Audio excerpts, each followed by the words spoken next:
நம்ம இப்போ வசிச்சுக்கிட்டு இருக்கிறது கலியுகத்தில். கலியுகத்துக்கு முன்னாடி 3 யுகத்தை தாண்டி தான் நம்ம வந்தோம். கிருதாயுகம், திரேதாயுகம், துவாபர யுகம். கிருதாயுகம் 17,28,000 ஆண்டுகள் கிருதாயுகத்தோட ஆட்சி இருந்ததாம். திரேதாயுகம் அதுவே கொஞ்சம் ஒரு 5 லட்சம் வருஷங்கள் குறைந்து 12,96,000 ஆண்டுகள் இருந்ததாம். துவாபர யுகம் 8,64,000 ஆண்டு துவாபர யுகம் இருந்திருக்குது. அந்த துவாபர யுகத்தில் தான் நமக்கு மகாபாரத போரெல்லாம் நடந்தது. ஸோ நாம் இருக்கிற இந்த கலியுகம் எத்தனை வருடங்கள்னு பார்க்கலாமா?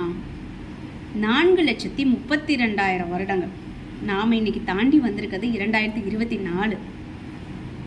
இந்த 2024லேயே கலியுகத்தோட களியாட்டம்ங்கிறது எவ்வளோ தூரம் மக்களை பாதிச்சு கொண்டு இருக்குது அப்படிங்கிறத பார்த்துக்கங்க. இன்னும் நம்ம தாண்டி வர வேண்டிய வருடங்கள் 4,29,924 வருஷங்கள் இருக்குது. இந்த கலியுகத்தில் நாம் இன்னும் எத்தனை ஜென்மம் எடுப்போம் அப்படிங்கிறதுல இன்னும் நிறைய டீட்டெயில்ஸ் இருக்குதுங்க. அடுத்த வீடியோவில் பார்க்கலாம்.